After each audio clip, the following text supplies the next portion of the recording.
اعوذ باللہ من الشیطان الرجیم بسم اللہ الرحمن الرحیم الحمد للہ رب العالمین الرحمن الرحیم مالک یوم الدین ایاک نعبد و ایاک نستعین اہدنا الصراط المستقیم صراط الذین انعمت علیہم غیر المغضوب علیہم ولا الضالین صدق اللہ العظیم رب اشرح لی صدری ویسر لی امری واحلل عقدۃ من لسانی یفقہوا قولی۔ اللہ کا احسان ہے کہ آج ہم سورہ فاتحہ مکمل کرنے جا رہے ہیں۔ یہ سورہ فاتحہ کے اوپر آج ہمارا 10واں سیشن ہوگا۔ ابتدا میں اندازہ نہیں تھا کہ یہ سیشن اتنے لمبے ہو جائیں گے، لیکن پھر جس طرح سے سورہ فاتحہ کھلتی چلی گئی میرے لیے بھی یہ پہلا ایکسپیرینس تھا۔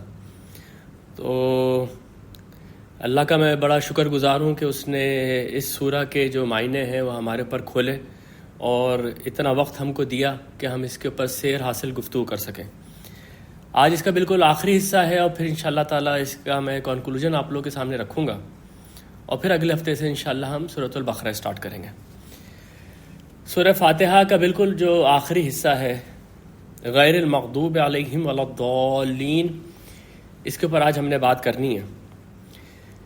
یہ بات تو واضح ہو چکی ہے کہ اس وقت جو حصہ ہم پڑھ رہے ہیں اس میں صراط مستقیم پہ چلنے والوں کی صفات بیان ہوئی ہیں، اور جو اس پہ سے ہٹ گئے یا جو اس پر سے بھٹک گئے ان کی صفات بیان ہو رہی ہیں۔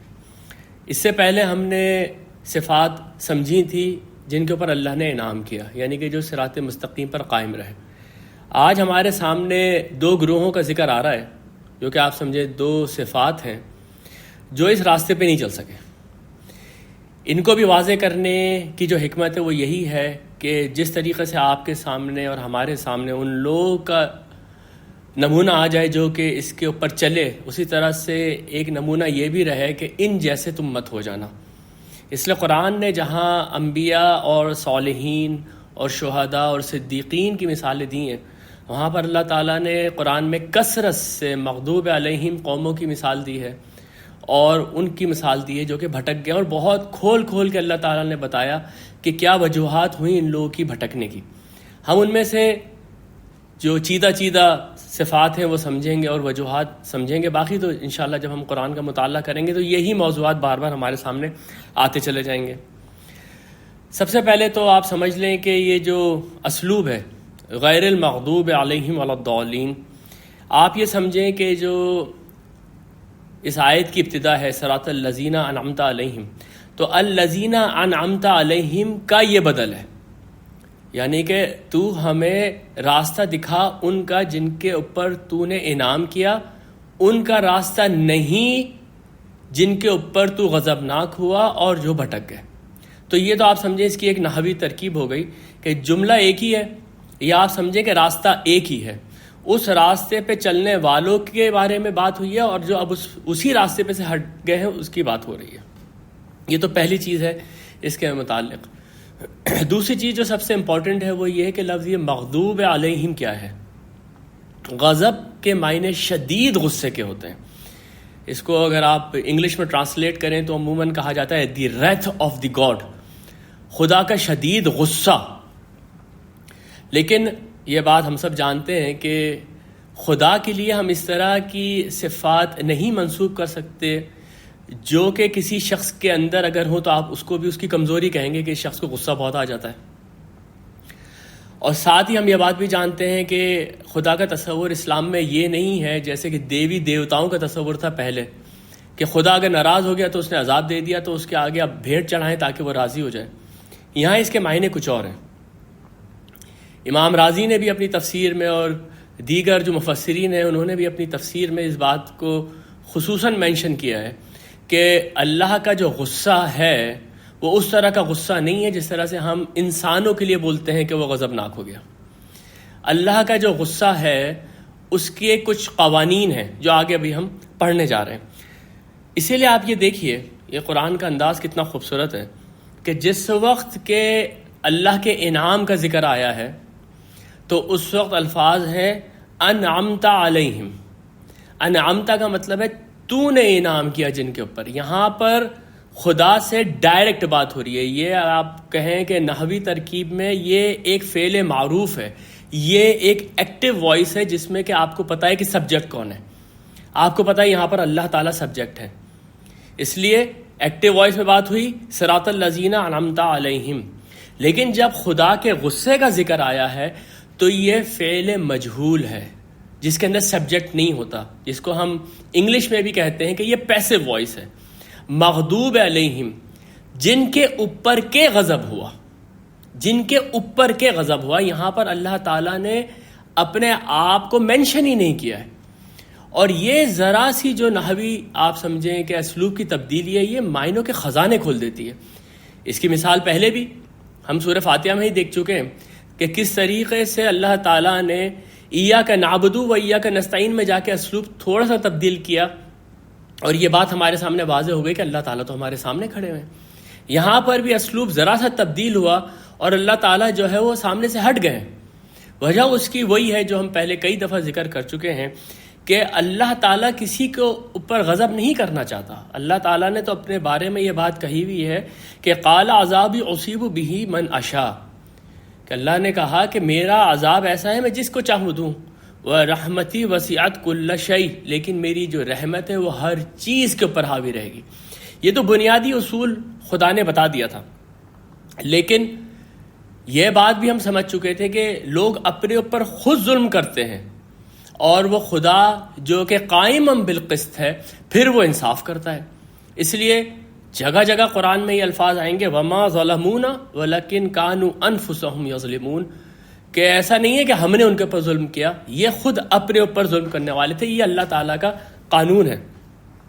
تو اس لیے آپ دیکھ لیں کہ جب اللہ کی انعام کا ذکر ہے تو اللہ تعالیٰ خود اس کو اپنی طرف منسوب کر رہا ہے کہ جس کے اوپر تو نے انعام کیا. لیکن جس وقت کہ اللہ کے غضب کا ذکر ہے وہاں پر یہ بات مجہول میں چلی گئی. اور جب آپ قرآن پڑھیں گے آگے, قرآن میں آگے جا کے اللہ تعالیٰ کا غضب جو ہے وہ ایکٹیو وائس میں بھی آیا ہے, یعنی فعل معروف میں بھی آیا ہے کہ غضب اللہ علیہم, اللہ ان کے اوپر غضبناک ہوا. لیکن اس وقت آپ کیونکہ سورۃ البقرہ پڑھ رہے ہوں گے یا سورہ آل عمران پڑھ رہے ہوں گے تو سیاق و سباق سے یہ بات بالکل واضح ہو چکی ہوگی کہ ان کے کیا جرائم تھے, ان کے کیا گناہ تھے جن کی وجہ سے اللہ تعالیٰ ان کے اوپر غضبناک ہو گیا. میں آپ کے سامنے یہاں پر ایک مثال رکھتا ہوں صرف سورہ انفال سے, جس سے کہ یہ بات بالکل واضح ہو جائے گی کہ یہ اللہ تعالیٰ کا ایک قانون ہے جس کے مطابق کہ لوگ اللہ کے غضب کے مستحق ہو جاتے ہیں. یہ بہت ہی خوبصورت مقام ہے سورہ انفال کا. سورہ انفال آپ جانتے ہیں جنگ بدر پہ نازل ہوئی ہے, اور جنگ بدر جو ہے وہ قرآن کے مطابق قریش کے اوپر اللہ کے عذاب کا پہلا کوڑا تھا, اور اس کے بعد اس کا دوسرا کوڑا سورہ توبہ کے اندر ہے. یعنی جس طرح سے انبیاء کے آنے کے بعد ان کی قومیں عذاب کا شکار ہوتی ہیں اگر وہ تکذیب کر دیں اپنے انبیاء کی, اسی طریقے سے نبی صلی اللہ علیہ وسلم کی قوم بھی عذاب کا شکار ہوئی. اس کے عذاب کا پہلا کوڑا سورہ انفال میں یعنی کہ جنگ بدر میں, اور پھر بعد میں سورہ توبہ میں. تو آپ دیکھیں یہ جو الفاظ ہیں یہ کتنے خوبصورت ہیں سورہ انفال کے. اس کا پس منظر یہ ہے کہ اب اللہ تعالیٰ جو ہے وہ فرشتوں کو حکم دے رہا ہے کہ آپ زمین پہ اتریں اور ان کافروں کی گردنیں مار دیں. اور اس کے بعد یہ الفاظ آ رہے ہیں کہ ذالک بما قدمت ایدیکم, یہ اس وجہ سے جو کچھ بھی انہوں نے اپنے ہاتھوں سے کیا, وہ ان اللہ لیس بظلام للعبید, اور اللہ تعالیٰ ایسا نہیں ہے کہ وہ اپنے بندوں کے اوپر ظلم کرے. کذاب آل فرعون, جیسا کہ ہوا فرعون کے ساتھ, والذین من قبلہم, اور جو ان سے پہلے تھے, کفروا بآیات اللہ, انہوں نے اللہ کی آیات سے کفر کیا, فاخذہم اللہ بذنوبہم, تو اللہ تعالیٰ نے ان کو ان کے گناہوں پہ پکڑ لیا. اب ذرا غور سے سنیں, ان اللہ قوی شدید العقاب, اللہ تعالیٰ بہت قوی ہے اور شدید العقاب ہے. یہ جو الفاظ ہیں شدید العقاب, یہ تو اللہ تعالیٰ کے لیے قرآن میں کئی جگہ پر آپ کو ملیں گے, لیکن آپ کو کہیں پر بھی یہ نہیں ملے گا کہ اللہ کا اپنا نام غاضب ہے, یعنی کہ اللہ تعالیٰ غصہ کرنے والا, یہ آپ کو کہیں نہیں ملے گا. شدید العقاب, عقاب کے معنی, یہ لفظ عقب سے نکلا ہے, عقب کے معنی ہوتے ہیں کسی کا پیچھا, کسی کے پیچھے آنا ہے. وہ آدمی عقب سے حملہ آور ہو گیا, یہ ہم اردو میں بھی بولتے ہیں, یعنی وہ پیچھے سے آ گیا. عقوبت ہم کہتے ہیں کسی گناہ یا کسی جرم کی سزا, کیونکہ اس سے جب وہ گناہ کیا یا جرم کیا تو اب وہ سزا اس کے پیچھے پیچھے آئے گی. اور عقوبت خانہ، یہ لفظ ہم اردو میں استعمال کرتے ہیں، یہ جیل کے لیے استعمال کیا جاتا ہے، کیونکہ وہاں پر وہ اپنے جرم کی پاداش میں سزا بھگت رہا ہے جا کے. اس لیے اللہ تعالیٰ جب کہتا ہے کہ وہ شدید العقاب ہے، تو اس کا مطلب یہ ہے کہ اب وہ سزا دینے والا ہے جو جرم تم نے کی ہیں. تو پہلی چیز تو یہ نوٹ کر لیں کہ اللہ کے لیے غاضب کی صفت کہیں پر بھی نہیں ہے، شدید العقاب کی صفت اللہ تعالیٰ اپنے لیے استعمال کرتے ہیں. اس کے بعد یہ آخری آیت جو سورہ انفال کی ہے، جس کے لیے میں نے یہ 2 آیتیں ابھی آپ کے سامنے پڑھی ہیں، فرمایا گیا ذالک بان اللہ لم یک مغیرا نعمۃ انعمها علی قوم. اللہ تعالیٰ تو ایسے نہیں ہے کہ وہ اپنی نعمت کو بدل دیں جب وہ کسی قوم کے اوپر کر دیں. تو آپ لوگوں کو یاد ہوگا کہ اللہ کی نعمت کیا تھی؟ صراط الذین انعمت علیہم. اللہ کی نعمت یہ تھی کہ اس نے کسی قوم کو ہدایت کے لیے چنا، اس کے اوپر اپنے انبیاء اتارے، اس کو اپنا دین دیا.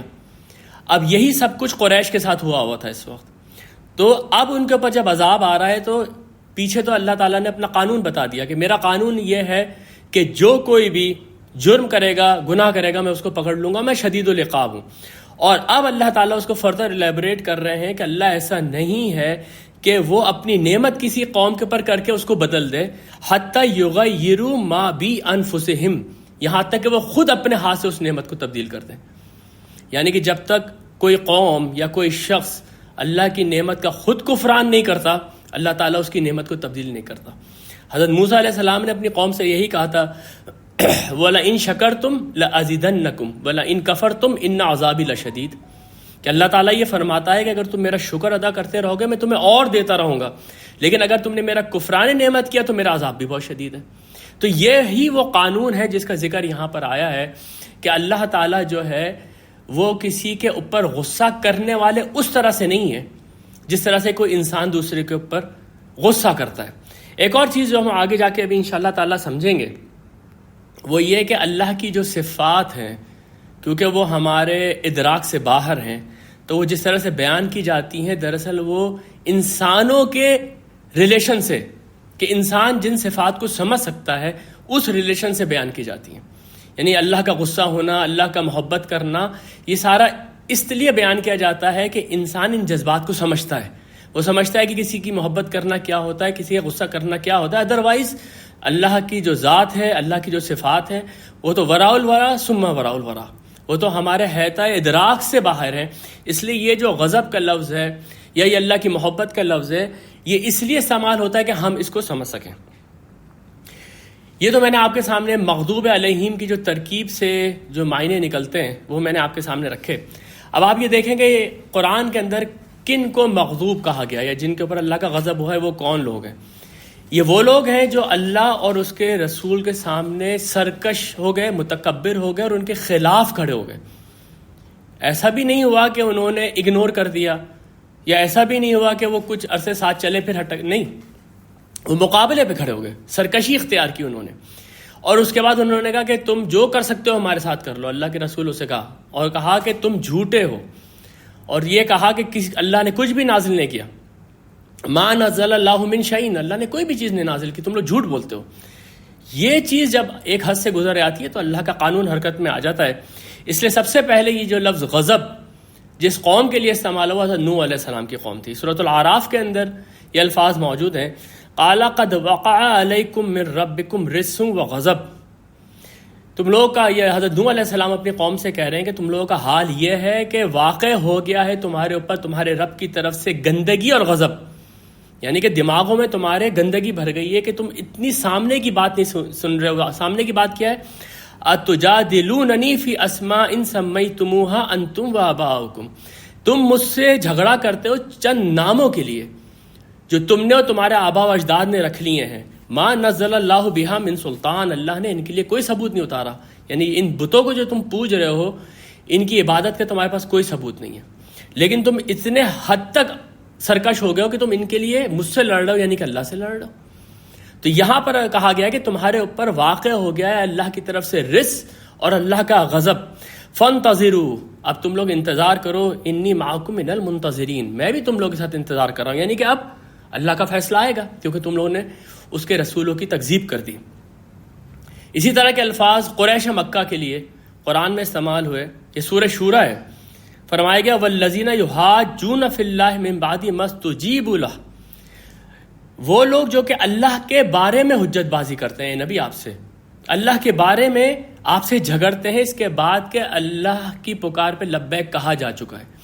اس کا پس منظر یہ ہے کہ جو سلیم الفطرت لوگ تھے وہ نبی صلی اللہ علیہ وسلم کی آواز پہ لبیک کہہ رہے تھے، تو گھروں کے اندر ماتم پڑ رہا تھا کہ ہمارا بچہ مسلمان ہو گیا، کوئی کہہ رہا ہے کہ ہمارا باپ مسلمان ہو گیا، باقی اپنے قبیلے کی وجہ سے مسلمان نہیں ہو رہے۔ تو اب یہ جو کنفیوژن ہے اس کے اندر جب لوگ حجت بازی کر رہے ہیں تو اللہ تعالیٰ یہ فرما رہے ہیں کہ جو لوگ آپ سے حجت بازی کرتے ہیں، جھگڑا کرتے ہیں، اس کے بعد کہ کچھ لوگ آلریڈی لبیک کہہ چکے ہیں، حجتہم داحضۃ عند ربہم، ان کی یہ حجت، ان کی یہ دلیل بالکل بیکار ہے ان کے رب کی طرف، اس کے رب کے پاس، وعلیہم غضب، اور ان کے اوپر اللہ کا غضب ہو گیا ہے، وَلَهُمْ عَذَابٌ شدید، اور ان کے اوپر اب دردناک عذاب آئے گا۔ قرآن کے اندر یہ آگے چل کے آپ دیکھیں گے کہ مغضوب علیہم قوموں کے اندر اہل کتاب کی مثال بہت واضح ہے، خاص طور پہ اس میں بنو اسرائیل میں یہود، کیونکہ یہ نہ صرف یہ کہ ان کی کتابوں کے اندر ایک آخری پیغمبر کے آنے کی پیشن گوئیاں تھیں، بلکہ چند تاریخی جو ثبوت ہیں ان سے تو یہ پتہ چلتا ہے کہ یہ قبیلے سیٹل ہی مدینہ اس لیے ہوئے تھے کہ ان کے علم میں یہ بات تھی کہ یہاں پر آخری پیغمبر آئے گا۔ لیکن جب آخری پیغمبر آیا جس کو کہ یہ اس طرح سے پہچانتے تھے جیسے کہ اپنے بچوں کو پہچانتے ہیں، یعرفونہ کما یعرفون ابناءہ، یعرفونہ کما یعرفون ابناءہم، یہ اس پیغمبر کو ایسے پہچانتے ہیں جیسے اپنے بچوں کو پہچانتے ہوں، لیکن انہوں نے انکار کر دیا۔ جب انکار کر دیا تو عام مسلمان یہ سوچ رہا تھا کہ یہ تو پیغمبر کا انتظار کر رہے تھے، یہ پیغمبر کی نشانیاں جانتے تھے، ان کے پاس تو پہلے سے کتاب تھی، تو ان کو کیا ہوا ہے کہ جو یہ نہیں پہچان رہے؟ یعنی کہ ایک کنفیوژن، ایک ڈاؤٹ کریٹ ہو رہا تھا جو اہل ایمان ہے۔ اس کے جواب میں اللہ تعالیٰ سورۃ البقرہ میں کہتے ہیں کہ یہ پہلی دفعہ ایسا نہیں ہوا ہے کہ انہوں نے پیغمبروں کو انکار کیا ہے، ان کی اپنی قوم کے اندر جب پیغمبر آئے تو انہوں نے نہ صرف ان کا انکار کیا بلکہ ان کا قتل تک کر دیا ہے۔ یہ جو پوری چارج شیٹ بنو اسرائیل کی ہے، اس سورۃ البقرہ کے اندر ہم پڑھیں گے جا کے، وَلَقَدْ آتَيْنَا مُوسَى الْكِتَابَ، اور ہم نے بھیجا تھا، ہم نے دی تھی موسیٰ کو کتاب، وَقَفَّيْنَا مِن بَعْدِهِ بِالرُّسُلِ، اور اس کے بعد ہم نے پے در پے ان کے اوپر رسول بھیجے، وَآتَيْنَا عِيسَى ابْنَ مَرْيَمَ الْبَيِّنَاتِ، اور ہم نے عیسیٰ ابن مریم کو تو واضح معجزات دیے تھے، وَأَيَّدْنَاهُ بِرُوحِ الْقُدُسِ، اور روح قدس سے ہم نے اس کی مدد کی تھی، أَفَكُلَّمَا جَاءَكُمْ رَسُولٌ بِمَا لَا تَهْوَىٰ أَنفُسُكُمْ، تو ایسا کیا ہوا کہ جب بھی کوئی رسول تمہارے پاس آیا، کوئی ایسا پیغام لے کے جو تمہارے نفس پہ گراں گزرتا تھا، استکبرتم، تم لوگوں نے تکبر کیا، تم لوگوں نے سرکشی کی، فَفَرِيقًا كَذَّبْتُمْ وَفَرِيقًا تَقْتُلُونَ، تو رسولوں کے ایک گروہ کی تو تم نے تکذیب کی، دوسروں کو تم نے قتل کر دیا۔ اگر آپ بائبل کا مطالعہ کریں، آپ قرآن کا مطالعہ کریں تو بڑے بڑے جلیل القدر پیغمبروں کا قتل ان لوگوں کے ہاتھوں میں تھا۔ حضرت یحییٰ علیہ السلام کے متعلق بائبل میں بھی یہ بات لکھی ہوئی ہے، اور قرآن سے بھی یہ بات ثابت ہے کہ ان جیسا پاک باز انسان زمین پہ پیدا نہیں ہوا تھا اس سے پہلے، اور حضرت یحییٰ علیہ السلام کا قتل ایسے ہوا ہے کہ ایک رقاصہ کے کہنے کے اوپر بادشاہ نے ان کا سر قلم کر دیا تھا۔ اور نہ جانے کتنے رسول ہیں جس وقت کے نبوکڈ نظر نے حملہ کیا تھا بنو اسرائیل کے اوپر اور یروشلم کی اینٹ سے اینٹ بجا دی تھی، تو جب ان کو قیدی بنا رہا تھا تو ان میں سے کچھ علماء تھے جو بتا رہے تھے کہ یہ کیا جگہ ہیں، ہماری تاریخی جگہیں، تو بائبل کے اندر ایک ہے کہ ایک جگہ پہ جا کے ان کے علماء نے اشارہ کر کے کہا تھا کہ ہم نے یہاں پر زکریا نبی کو قتل کیا تھا، خود بتا رہے ہوں کہ ہم نے یہاں پر زکریا نبی کو قتل کیا تھا۔ تو یہ ان کی اپنی پوری چارج شیٹ قرآن کے اندر موجود ہے، بائبل کے اندر موجود ہے، اس لیے اس کے بعد یہ اللہ کے غضب کا کے مستحق ہو گئے۔ وَضُرِبَتْ عَلَيْهِمُ الذِّلَّةُ وَالْمَسْكَنَةُ وَبَاءُوا بِغَضَبٍ مِّنَ اللَّهِ، تھوپ دی گئی ان کے اوپر ذلت اور کمزوری، اور وہ اللہ کے غضب میں گھر گئے۔ کیوں؟ ذَلِكَ بِأَنَّهُمْ كَانُوا يَكْفُرُونَ بِآيَاتِ اللَّهِ، اس وجہ سے کہ یہ اللہ کی آیات کا انکار کرتے تھے، وَيَقْتُلُونَ النَّبِيِّينَ بِغَيْرِ الْحَقِّ، اور اللہ کے نبیوں کو قتل کرتے تھے بغیر حق کے، ذَلِكَ بِمَا عَصَوْا، اس وجہ سے کہ یہ سرکشی کرتے تھے، وَكَانُوا يَعْتَدُونَ، اور حد سے باہر نکل جاتے تھے۔ یہ آپ دیکھیں ایک آیت کے اندر بنو اسرائیل کی پوری چارج شیٹ اللہ تعالیٰ نے یہاں پر رکھ دی۔ اس بات کو سمجھ لیں کہ پیغمبر کے خلاف کھڑے ہو جانا یا پیغمبر کو قتل کر دینا یہ خدا کے سامنے کھلی جنگ کا اعلان ہے۔ یہ بات بھی ہم جانتے ہیں کہ جب ایک ملک اپنا سفیر دوسرے ملک میں بھیجتا ہے تو اس سفیر کا قتل اس ملک کے اوپر حملے کے مترادف ہوتا ہے۔ آپ لوگوں کو اس بات کا علم ہوگا کہ نبی صلی اللہ علیہ وسلم نے جب اپنے ایلچی بھیجے تھے اور اس کے جواب میں کچھ ایلچی وہاں سے آئے تھے، تو ایک ایلچی آیا تھا مسلمہ کذاب کی طرف سے، جس نے کہ بعد میں پیغمبر ہونے کا دعویٰ کیا تھا۔ تو نبی صلی اللہ علیہ وسلم نے یہی کہا تھا کہ ہم جو ہے وہ جو ایلچی ہیں ان کو قتل نہیں کرتے، نہیں تو آج میں تمہیں قتل کروا دیتا، یعنی اتنا بڑا جھوٹ تم میرے سامنے لے کر آئے ہو۔ لیکن یہاں پر کیا ہو رہا ہے، یہاں پر جو رب العالمین ہے اس کا ایلچی آیا ہے، اس کا میسنجر آیا ہے، اور ایک قوم اس کے خلاف کھڑی ہو جاتی ہے، وہ قوم اس کو قتل کر دیتی ہے، تو یہ اعلان جنگ ہے۔ تو یہ جب اعلان جنگ ہے اور اس کی عقوبت پھر کسی قوم کے اوپر آتی ہے تو پھر اللہ تعالیٰ اس کو اسی طرح سے بیان کرتا ہے کہ غضب اللہ علیہم، کہ اللہ تعالیٰ کا ان کے اوپر غضب ہوا۔ تو یہاں پر یہ بات واضح ہو گئی کہ مغضوب علیہم دراصل وہ لوگ ہیں جن کے اوپر رسول آئے، انہوں نے واضح نشانیوں کے ساتھ اللہ کا پیغام پہنچا دیا، تو اس قوم نے نہ صرف یہ کہ ان کا انکار کیا، ان کی تکذیب کی، بلکہ ان کے خلاف کھڑے ہو گئے۔ ان کے خلاف کھڑے ہونے کے بعد ان میں سے کئی رسولوں کو، کئی نبیوں کو قتل تک کر دیا۔ یہ قوموں کی جو مثال ہے، یہ مغضوب علیہم قوموں کی مثال ہے۔ اب دیکھیں آخری مثال جو سورہ فاتحہ میں بیان ہو رہی ہے وہ ہے ولا الضالین، کہ نہ تو تو ہمیں ان لوگ میں شامل کرنا جو کہ بھٹک گئے۔ ضالین کا جو لفظ ہے یہاں پھر دیکھیں اسلوب تبدیل ہو گیا۔ میں نے آپ کے سامنے یہ بات رکھی تھی کہ مغضوب کا جو اسلوب ہے وہ مجہول کا صیغہ تھا، یعنی کہ وہ پیسو وائس تھی، وہاں پر فاعل موجود نہیں تھا، وہاں پر سبجیکٹ موجود نہیں تھا، لیکن ضالین دوبارہ سے اسم الفاعل ہے، اور اس کے اندر جو کہ سبجیکٹ ہے وہ لوگ خود ہیں جو اپنے ہاتھوں سے گمراہ ہو گئے۔ اس لیے دیکھیں یہاں پر ہلکا سا اسلوب تبدیل ہوا اور بات سامنے آ گئی۔ ٹھیک ہے، اس کی تفصیل آگے ابھی پورے قرآن میں آنے والی ہے، لیکن یہ معجزہ ہے سورہ فاتحہ کا کہ کس طریقے سے وہ صرف سورہ فاتحہ ہی اپنے تمام معنوں کو کھول دیتی ہے اگر اس کے اوپر تدبر کیا جائے۔ یہاں پر ایک بات جو ہے وہ سمجھ لینے والی ہے، وہ یہ کہ یہ جو لفظ ضالین ہے یا ضالون ہے یہ دو معنوں میں استعمال ہوتا ہے۔ ایک معنی تو یہ ہے کہ ایک شخص حق کی تلاش میں بھٹک رہا ہے، وہ اندر سے حق کو قبول کرنا چاہتا ہے لیکن حق اس کو مل ہی نہیں رہا ہے۔ جو میں نے آپ کے سامنے ان حنفاء کی مثال رکھی تھی جو نبی صلی اللہ علیہ وسلم سے پہلے عرب میں پیدا ہوئے تھے، جن میں حضرت زید بن نفیل شامل تھے، ورقہ بن نوفل شامل تھے، یا سلمان فارسی شامل تھے، یہ لوگ جگہ جگہ بھٹک رہے تھے اور حق کی تلاش میں تھے، تو اس لیے لٹرلی اسپیکنگ ان کو بھی ضالون کہا جا سکتا ہے، اور انہی معنوں میں یہ لفظ نبی صلی اللہ علیہ وسلم کے لیے بھی قرآن میں آیا ہے۔ جب ہم قرآن کریم میں سورہ ضحیٰ پڑھتے ہیں اس میں ایک جو اللہ تعالیٰ اپنا انعام نبی صلی اللہ علیہ وسلم کے اوپر مینشن کرتے ہیں وہ یہ ہے کہ وَوَجَدَكَ ضَالًّا فَهَدَىٰ، ہم نے جو آپ کو گم کردہ راہ پایا تو ہم نے آپ کو ہدایت دے دی۔ اب بہت سارے لوگ ہیں وہ نبی صلی اللہ علیہ وسلم کے ساتھ یہ ضالًا کا لفظ جو ہے یہ استعمال کرتے ہوئے بڑے جھجکتے ہیں اور اس جگہ کے اوپر تفسیر ہی کچھ اور کر دیتے ہیں۔ یہ ایک بہت بڑی زیادتی ہے کہ آپ اللہ تعالیٰ کو یہ بتا رہے ہیں کہ پیغمبر کی عزت کیسے ہوتی ہے، آپ اللہ کو بتائیں گے کہ بھائی اس طرح سے، اس کا مطلب یہ ہے کہ کوئی چیز ہے جو ہمارے سمجھنے کے اندر رہ گئی ہے، اور وہ بات یہ ہے کہ جب تک ایک آدمی بھٹک رہا ہے کہ اس کے سامنے ہدایت نہیں ہے، وہ نہایت ہی محبوب صفت ہے۔ بہت ہی پیار سے اللہ تعالیٰ یہ کہہ رہے ہیں کہ آپ بھی حق کی تلاش میں تھے، سارے پیغمبر اسی طرح سے حق کی تلاش میں ہوتے ہیں۔ ہم حضرت ابراہیم علیہ السلام کے بارے میں انشاءاللہ تعالیٰ عنقریب پڑھیں گے، سورہ انعام کا وہ واقعہ کہ جس کے اندر حضرت ابراہیم علیہ السلام کس طریقے سے اپنے قوم کے جو نظریات تھے اس کو اپناتے تھے پھر چھوڑ دیا کرتے تھے۔ تو وہ بھی ایک سفر ہوتا ہے انبیاء کا حنفاء کی طرح سے، لیکن وہ خوش قسمت ہوتے ہیں کہ ان کو چن لیا جاتا ہے اور ان کے اوپر اللہ تعالیٰ علم نازل کر کے بالکل واضح کر دیتا ہے وہ ساری کی ساری چیزیں جس میں کہ وہ کنفیوز تھے یا جس کی وہ تلاش میں تھے۔ لیکن اگر ہدایت آ گئی واضح طور پہ سامنے اور اس کے بعد اس ہدایت کو چھوڑ کے کہیں اور بھٹک گئے تو یہ وہ ضالین یا ضالون کی صفت ہے جو کہ اللہ جس کی شدید مذمت کرتا ہے۔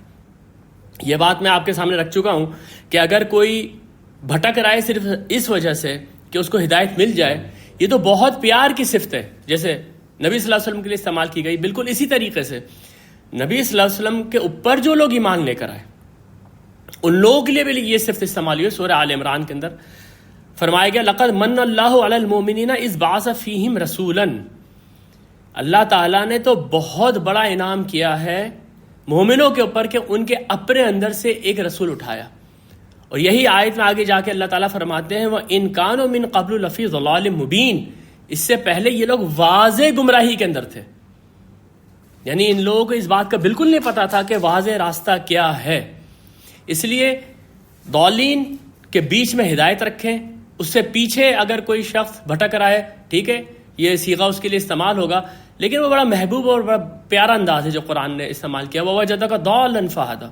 لیکن یہ سورہ فاتحہ میں جہاں پر آیا ہے وہاں پر یہ کہ ان کے سامنے علم آ گیا، ان کے سامنے پیغمبر آ گیا، انہوں نے جان بوجھ کے پیغمبر کی پیروی کرنے کے بجائے کسی اور چیز کی پیروی کر لی اور بھٹک گئے راستے سے۔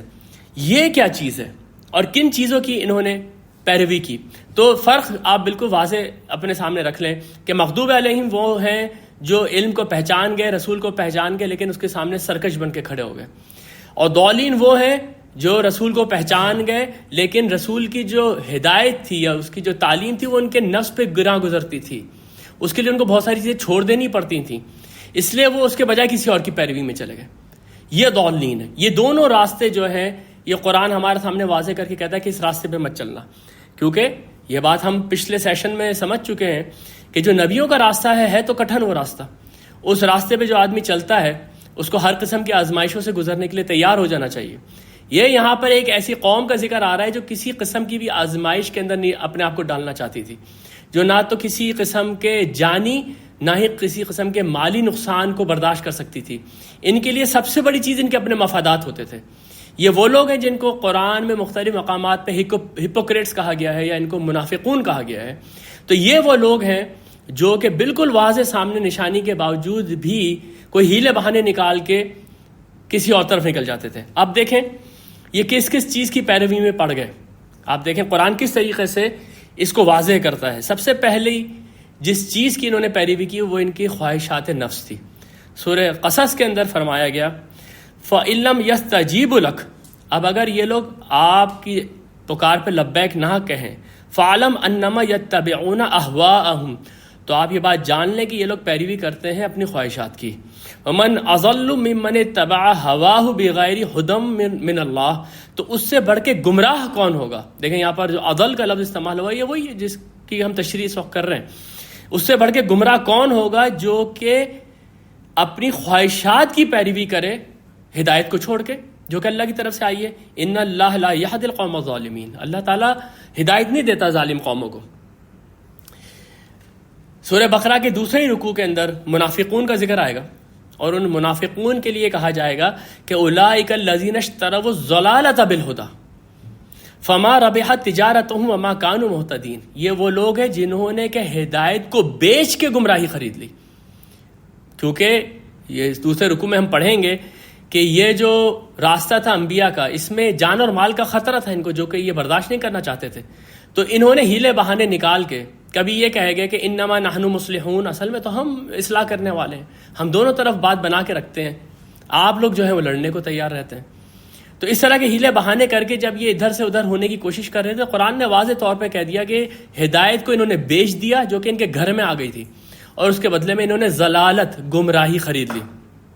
دوسری وجہ جو قرآن میں ہے کہ قومیں کیوں بھٹک گئیں اور وہ کیوں ضالون میں شامل ہو گئیں، وہ یہ کہ انہوں نے ظن کی پیروی کی، اپنے گمان کی پیروی کی، وہ اسپیکولیشن کو اپنا دین بنا کے بیٹھ گئے۔ اور یہ بات ایسی ہے کہ جس سے کہ ہر دور میں ہر انسان کو باخبر رہنا چاہیے کہ جن بلیفز کی وہ پیروی کر رہا ہے کیا اس سیٹ آف بلیفز کے لیے اس کے پاس کوئی واضح علم موجود ہے، یا صرف ماں باپ سے چلتا ہوا آ رہا دین ہے، یا کچھ فلسفیوں کے فلسفوں کے اوپر وہ ایمان لے کر آ گیا ہے، یا سائنسدانوں نے اگر کہہ دیا کہ ہمیں خدا نظر نہیں آیا تو انہوں نے بھی کہا ہاں جی خدا نظر نہیں آیا، یا انہوں نے خود اپنی اچھی طرح تحقیق کر کے اس بات کو سمجھ لیا ہے کہ خدا کو ڈھونڈا کہاں جا سکتا ہے۔ اس لیے قرآن میں جا بجا ایسے لوگوں کا ذکر ہے جو کہ کسی اور کے پیچھے اس کے اسپیکولیشن میں پڑ گئے۔ یہ سورہ انعام کے اندر یہ اللہ فرماتا ہے وَإِن تُطِعْ أَكْثَرَ مَن فِي الْأَرْضِ يُضِلُّوكَ عَن سَبِيلِ اللَّهِ کہ اے نبی اگر آپ بات مان لیں گے نا ان لوگوں کی جو لوگ زمین میں کثرت سے ہیں تو وہ آپ کو اللہ کے راستے سے بھٹکا دیں گی. إِن يَتَّبِعُونَ إِلَّا الظَّنَّ یہ لوگ صرف گمان کی پیروی کرتے ہیں. ان کے پاس اسپیکولیشنز ہیں, ان کے پاس متھس ہیں, ان کے پاس فلسفے ہیں, ان کے پاس انکمپلیٹ تھیوریز ہیں. وہ انکمپلیٹ تھیوریز جس کے اوپر لوگ ایمان لانے کے بعد خدا کا انکار کر دیتے ہیں. انشاءاللہ تعالیٰ ان تھیوریز کے اوپر ہم آگے چل کے بات کریں گے کہ کتنا وزن ہے ان تھیوریز کے اندر یا ان چند ایکسپیریمنٹس کے اندر یا ان چند فاسلز کے اندر جن کو دیکھ کے میں یہ کہہ سکتا ہوں کہ خدا نہیں ہے. مطلب خدا کے ثبوت اس کے مقابلے میں یہ ثبوت. تو یہ جو لفظ زن یہ نہایت ہی خوبصورت ہے قرآن کا. یہ لفظ یقین کے مقابلے میں اور علم کے مقابلے میں آتا ہے کہ علم ایک طرف کھڑا ہوا ہے, علم کی میراث کھڑی ہوئی ایک طرف. ایک پیغمبر نہیں ہزاروں پیغمبروں کی داستانیں ہیں, ایک قوم کے پاس نہیں کئی قوموں کے پاس یہ داستانیں موجود ہیں. اس کو چھوڑ کے میں اپنے ظن اور گمان کی پیروی کرتا ہوں. ان یتبعون الا الظن وان هم الا یخرصون. اور ان لوگوں کا حال یہ ہے کہ یہ ٹامک ٹوئیاں مارتے ہیں, جس کو ہم کہتے ہیں نا شوٹنگ ان دی ڈارک. یہ لفظ یخرصون کے معنی ہے کہ اگر ان سے کوئی سوال کیا جائے تو ادھر ادھر کی پھینکتے رہیں گے لیکن نبی کی پیروی نہیں کریں گے. تو یہ آپ دیکھیں دوسری وجہ ہو گئی گمراہ ہونے کی کہ زن اور گمان کی پیروی. تیسری وجہ قرآن بتاتا ہے کہ لوگ کیوں بھٹک گئے کہ انہوں نے دوسری قوموں کی پیروی کی. اور یہ بات ہم سے زیادہ کون سمجھ سکتا ہے کہ جب بھی دنیا کے اوپر کسی قوم کا غلبہ ہوا ہے, جو محکوم قومیں ہیں وہ اس کے کلچر سے اس کی سویلائزیشن سے اتنی متاثر ہو گئیں کہ یہ بات دیکھے بغیر کہ وہ قومیں صحیح راستے پر بھی ہیں کہ نہیں, لیکن وہ کیونکہ مضبوط قومیں ہیں اور ترقی یافتہ قومیں ہیں تو ان کے پیچھے چل پڑے. اس کی مثال قرآن کے اندر خود بنی اسرائیل کی مصریوں کی پیروی ہے. جبکہ انہوں نے ان شدید مظالم ان کے اوپر جو تھے وہ برپا کیے ہوئے تھے, لیکن جب حضرت موسیٰ علیہ السلام ان کو آزاد کر کے لے آئے اس کے بعد بھی وہ ان کی ذہنی غلامی سے نہیں نکل سکے. اسی طریقے کی ریچولز انہوں نے کرنے کی کوشش کی, اسی طریقے کے انہوں نے بت بنانے کی کوشش کی ہے, جس کی مثال کوہ طور کے نیچے جو انہوں نے سونے کا بچھڑا بنایا تھا. انشاءاللہ تعالیٰ جب ہم وہاں پہنچیں گے تو میں آپ کے سامنے رکھوں گا کہ وہ کون سا معبود ہے جو مصری پوچھتے تھے, جس کی نقل بنو اسرائیل نے وہاں پر بنا لی تھی. تو کسی بھی قوم کی پیروی کرنا اس وجہ سے کہ وہ طاقتور قوم ہے یا اس کا جو توتی ہے وہ دنیا میں بولتا ہے, یہ ایک اور وجہ ہے راہ رات پہ سے ہٹ جانے کی. یہ خاص طور پہ یہاں پر یہ جو الفاظ ہیں یہ سورہ مائدہ میں عیسائیوں سے اللہ تعالیٰ مخاطب کر رہے ہیں. قل اے نبی کہہ دیجئے یا اہل الکتاب, اے اہل کتاب, یعنی کہ یہاں پر عیسائیوں کا ذکر ہے. لا تغلو فی دینکم غیر الحق, تم اپنے دین کے اندر غلو مت کرو, اپنے دین کے اندر ایگزیجریشن نہ کرو. انہوں نے کیا اپنے دین کے اندر ایگزیجریشن کی تھی کہ انہوں نے یونانی فلسفے کی مدد سے اور ویدانتک فلسفوں کی مدد سے, جس کا میں ابھی آپ کے سامنے بڑا تفصیل سے ذکر کروں گا انشاءاللہ تعالیٰ اگلے آنے والے چند سیشنز کے اندر, اس کی مدد سے ایک خدا کو تین اور تین کو ایک بنا دیا تھا. اور وہ تثلیث کے عقیدے پہ یقین رکھتے تھے جس کے اندر خدا ایک بھی تھا اور خدا تین بھی تھے, یعنی کہ اصل سبسٹینس خدا کا ایک ہی تھا لیکن اس کے مظاہر تین تھے. اور یہ سارا کا سارا جو فلسفہ تھا یہ ان کو یونانیوں سے ملا تھا. تو اس لیے قرآن کی آیت آپ دیکھیں کتنی زیادہ زبردست ہے. قل یا اہل الکتاب لا تغلوا فی دینکم غیر الحق ولا تتبعوا اہواء قوم قد ضلوا من قبل, اور تم لوگ مت پیروی کرو ایسی قوم کی خواہشات کی جو تم سے پہلے بھٹک چکی ہیں. وَأَضَلُّ كَثِيرًا, اور انہوں نے بہت سو کو گمراہ کر دیا ہے. اگر آپ لوگ کبھی فلسفی کی تاریخ پڑھیں گے تو آپ کو پتہ چلے گا کہ یہ جو فلسفہ ڈیولپ ہونا شروع ہوا تھا اس کے اندر بہت ساری اچھی باتیں بھی تھیں جس کے ذکر ہم پہلے کر چکے ہیں. میں نے یہ بات آپ کے سامنے رکھی ہے کہ ساری نیچرل سائنسز جو ہے وہ اس فلسفے سے ہی نکلی تھیں, لیکن انسان کے سامنے جب اپنی عقل کی لمٹس نہیں ہوتی تو وہ جب وہ لمٹ کو کراس کرتا ہے تو بھٹک جاتا ہے. یہاں پر بھی یہی ہوا تھا کہ خدا کی ذات کے متعلق فلسفیوں نے عقل سے سوچنا شروع کیا. یہ جو فلسفے تھے یہ پوری دنیا میں مقبول ہوئے, لیکن خاص طور پہ الیگزینڈر دی گریٹ کی جو فتوحات ہوئی ہیں پوری دنیا کے اوپر تو یہ پوری دنیا میں پھیل گیا فلسفہ.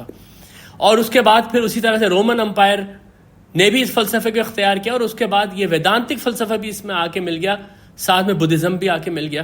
تو ایک ایسا یہ ایک معجون مرکب بن گیا تھا عیسائیت، جس کے اندر خدا کی توحید بھی تھی، لیکن ساتھ میں ویدانتک فلسفہ بھی موجود تھا، یونانی فلسفہ بھی موجود تھا، ایجپشنز کا جو فلسفہ ہے وہ بھی موجود تھا یا ان کے مس بھی موجود تھے، اور بدھزم کی رہبانیت بھی موجود تھی. ایک جملے کے اندر اللہ تعالیٰ نے یہ پوری تاریخ ان کے سامنے رکھ دی کہ تم مت پیروی کرو ایسی قوم کی جو اس سے پہلے گمراہ کے، انہوں نے کئی کو گمراہ کر دیا. وَأَضَلُّ كَثِيرًا، تقریباً پوری دنیا کے اوپر ایک طریقے سے آپ سمجھیں گے اس فلسفے کا روب طاری ہو گیا تھا. وَضَلُّوا عَنْ سَوَاءِ السَّبِيلِ، اور وہ بھٹک گئے سیدھے راستے سے. تم ان قوموں کی پیروی کر رہے ہو. تو اسی لیے آج بھی ظاہر سی بات ہے جو ترقی یافتہ قومیں ہیں ان کے کچھ تو خصائص ہوتے ہیں جس کی وجہ سے وہ دنیا میں ترقی کرتے ہیں، تو ان کی پیروی بالکل کرنی چاہیے ان کے اندر. جس طرح سے انہوں نے علوم حاصل کیے، جس طریقے سے انہوں نے محنتیں کی، جس طریقے سے انہوں نے اپنی ترقی کو ایک اسٹیج سے دوسری اسٹیج تک لے کے گئے، وہ ساری کی ساری چیزیں پیروی کرنے والی ہیں. لیکن جس طرح کے وہ کپڑے پہنتے ہیں یا جس طریقے سے وہ اپنی زندگیاں گزارتے ہیں، اس کے اندر تو اگر ہمارے دین کی کوئی ریکوائرمنٹس موجود ہیں تو وہ پہلے ہیں سب سے. لیکن بالکل بلائنڈ فولڈڈ کسی قوم کی پیروی کرنا اس طرح سے کہ آپ اپنے دین کو بدل دیں، اس کی کنڈیمنیشن یہاں پر قرآن کر رہا ہے. اور عیسائیوں کی اسی آپ سمجھے غلو کا ایک نتیجہ ان کے یہاں شدید رہبانیت کی صورت میں نکلا تھا، اور وہ آپ لوگوں کے سامنے میں رکھ چکا ہوں کہ وہ بدھزم سے انہوں نے حاصل کیا تھا. اور قرآن نے واضح طور پہ اس کو بدعت کہا ہے. سورہ حدید کے اندر فرمایا وَرَهْبَانِيَةً ابْتَدَعُوهَا مَا كَتَبْنَا عَلَيْهِمْ إِلَّا ابْتِغَاءَ رِضْوَانِ اللَّهِ فَمَا رَعَوْهَا حَقَّ رِعَایَتِهَا. رہبانیت کی بدعت انہوں نے خود ایجاد کی، اللہ نے ان کے اوپر کبھی فرض نہیں کی تھی. لیکن رہبانیت بھی انہوں نے کیوں اختیار کی؟ کیونکہ یہ اللہ کی رضا حاصل کرنا چاہتے تھے. لیکن اس کے بعد جو انہوں نے سخت اپنے اوپر پابندیاں لگائی، خود اس کی رعایت نہیں کر سکے. ایک جملے کے اندر یہ جو سورۃ الحدید کا یہ جو آیت ہے، اس کے تفسیر میں آپ کبھی تفہیم القرآن میں دیکھیے گا، صفوں کے صفحے لکھے ہیں ابو العلا مودودی صاحب نے کہ کس طریقے سے یہاں پر رہبانیت آئی اور اس میں کیا کیا چیزیں ہوئیں. وہ پوری تاریخ ایک آیت کے اندر قرآن نے سمو دی. یہ ہے قرآن. تو میں نے آپ کے سامنے جو ضالون ہیں ان کے میں نے آپ کے سامنے 3 وجوہات رکھی کہ کس وجہ سے وہ بھٹکتے چلے گئے. ایک تو یہ کہ وہ اپنے نفس کی پیروی میں لگ گئے، دوسرے وہ اپنے زن اور غمان کی پیروی میں لگ گئے اور اندھیرے میں ٹامک ٹوئیاں مالتے تھے بجائے اس کے کہ ان کے سامنے یقین موجود تھا، ان کے سامنے علم موجود تھا. یا پھر انہوں نے دوسری قوموں کی پیروی کی. یہ ہو گئے جناب مغضوب علیہم ولا الضالین. یہاں پر ہمارا آپ سمجھیں کہ تقریباً اس کا مطالعہ ختم ہو جاتا ہے. چند باتیں میں آپ کے سامنے اور رکھنا چاہتا ہوں. عموماً لوگ یہ کہتے ہیں کہ سورہ فاتحہ میں مغضوب علیہم سے مراد یہود ہیں اور ضالین سے مراد نصارہ ہیں. اس کے اوپر وہ ایک حدیث بھی پیش کرتے ہیں. وہ حدیث بھی آج میں آپ کے سامنے لے کر آیا ہوں. یہ حدیث اصل میں ترمذی کے اندر ایک ہی واقعہ ہے جس کو 2 حدیثوں میں بیان کیا گیا ہے. تو جو چھوٹی والی حدیث ہے وہ میں آپ کے سامنے لے کر آ گیا ہوں. بڑی جو پورا واقعہ ہے وہ میں آپ کو اس کی ایک سمری بیان کر دوں گا. واقعہ یہ ہے کہ حضرت عدی بن حاتم جب نبی صلی اللہ علیہ وسلم کے سامنے حاضر ہوتے ہیں تو جو بات چیت ہوئی آگے چل کے اس سے واضح طور پہ پتہ چلتا ہے اس وقت مسلمان نہیں ہوئے تھے. تو نبی صلی اللہ علیہ وسلم ان سے یہ کہتے ہیں کہ عدی بن حاتم تم کو کس نے اسلام لانے سے روکا ہے؟ تم کیوں لا الہ الا اللہ محمد رسول اللہ نہیں پڑھتے؟ اس کے بعد نبی صلی اللہ علیہ وسلم یہ فرماتے ہیں الیہود مغضوب علیہم والنصارى ضلال. تم کیا یہودیوں کی پیروی کرو گے؟ ان پہ تو اللہ کا غضب ہو چکا ہے. کیا تم نصارہ کی پیروی کرو گے؟ وہ تو بھٹک چکے ہیں. یہاں پر یہ بات بالکل واضح ہے کہ ایک اسپیسیفک واقعے کا ذکر ہے اور اس کے بعد جس چیز کی بحیثیت قوم وہ لوگ پیروی کر رہے تھے اس کا ذکر ہے. اس کا مطلب یہ نہیں کہ سارے یہود مغضوب علیہم ہیں اور سارے جو نصارہ ہیں وہ ضالین ہیں. یعنی آج بھی ایک یہودی کی طرف آپ اشارہ کر کے کہ اس کے اوپر اللہ کا غضب ہے. نہیں، یہ بہت زیادتی کی بات ہوگی. ابھی تو ہو سکتا ہے اس یہودی کو یہ بھی نہیں پتا ہو کہ میں یہودی ہوں کیوں، میں پیدا کیوں ہوا ہوں یہاں پر. اس لیے اس بات کو بڑا اسپیسیفک رکھنے کی ضرورت ہے، خاص طور پہ اس وقت جب چند اہل کتاب کی خود تعریف قرآن کے اندر بیان ہوئی ہے. یعنی کہ نبی صلی اللہ علیہ وسلم کے سامنے سارے یہود اور سارے نصارہ ایک جیسے نہیں تھے، بلکہ قرآن نے ان میں سے کئی کی تعریف کی ہے. جیسے سورہ آل عمران کے اندر یہ الفاظ ہے کہ لیسوا سواء من اہل الکتاب. اہل کتاب میں سے سب برابر نہیں ہے. من اہل الکتاب امۃ قائمۃ یتلون آیات اللہ آناء اللیل وہم یسجدون. کتنے خوبصورت الفاظ استعمال ہوئے کہ اہل کتاب میں سے تو کوئی ایک قوم ایسی ہے اہل کتاب میں سے جو کہ رات کے وقت کھڑے رہ کے اللہ کی آیات کو تلاوت کرتے ہیں اور سجدے میں گر جاتے ہیں. اور ان میں سے اکثر لوگ جو تھے نبی صلی اللہ علیہ وسلم کے اوپر ایمان لے کر آئے تھے. لیکن اصل میں یہ بات جیسے کہ پہلے بھی آپ کے سامنے آ چکی ہے کہ قوم اپنے سرداروں کے پیچھے چلتی ہے, اپنے علماء اپنے رہبان کے پیچھے چلتی ہے. تو اصل میں جب وہ لوگ بھٹک گئے تو بحیثیت قوم اللہ تعالیٰ نے ان کو خطاب کرنا شروع کر دیا. انڈیویجولز جو بھی ان میں سے ایمان لے کر آ رہا تھا وہ تو مومنین میں شامل ہوتے چلا جا رہا تھا. اس لیے امام زمخشری نے بھی یہ بات لکھی ہے, امام رازی نے بھی یہ بات لکھی ہے کہ یہاں پر یہ بات کہہ دینا کہ یہود مغضوب علیہم ہے اور نصارہ جو ہیں وہ ضالین ہے, یہ زیادتی کی بات ہے. یہ ایک اسپیسیفک واقعہ ہے جس کو لے کے ہم پورے کے پورے قوموں کے اوپر چسپا کر دیتے ہیں. آج آپ کسی کو نہیں کہہ سکتے کہ وہ مغضوب علیہم ہے یا ضالین ہے. آج تو میرے اور آپ کے سامنے صرف صفات ہیں. انعمت علیہم کی بھی صفات ہیں, میرے اور آپ کے سامنے صفات ہیں مغضوب علیہم اور ضالین کی بھی ہے. اس کے بجائے کہ ہم کسی دوسرے کے اوپر انگلی اٹھائیں, یہ ساری صفات اس لیے کہ ہم خود اپنے گریبان میں جھانکیں اور دیکھیں کہ ہم کہاں پر کھڑے ہوئے. تو یہ وہ حدیث ہے جو عموماً سورہ فاتحہ کے اندر سنائی جاتی ہے.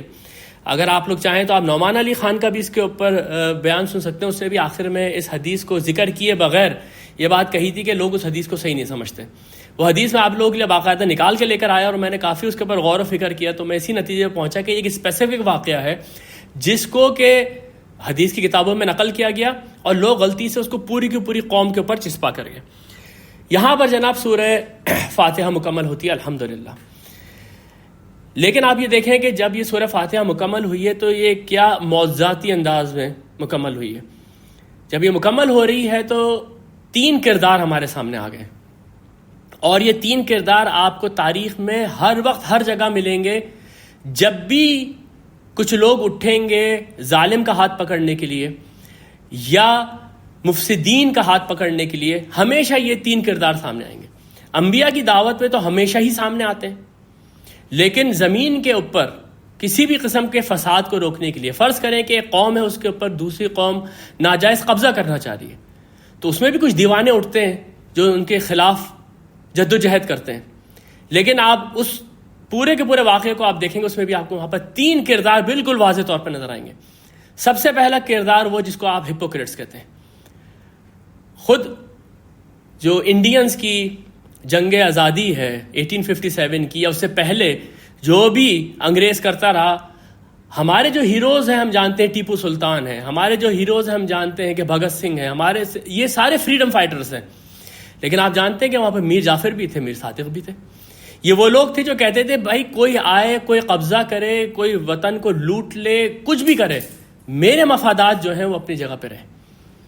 یہ وہ لوگ ہیں جن کے لیے آپ کو یاد ہوگا کہ میں نے آپ کے سامنے ڈین براؤن کی ایک کتاب انفرنو کا ذکر کیا تھا, اور میں نے آپ کے سامنے یہ بات رکھی تھی کہ ڈیوائن کامیڈی یہ دانتے کی ایک بہت مشہور پوم ہے جس کے اندر اس نے جہنم میں جانے والے لوگوں کا نقشہ کھینچا تھا.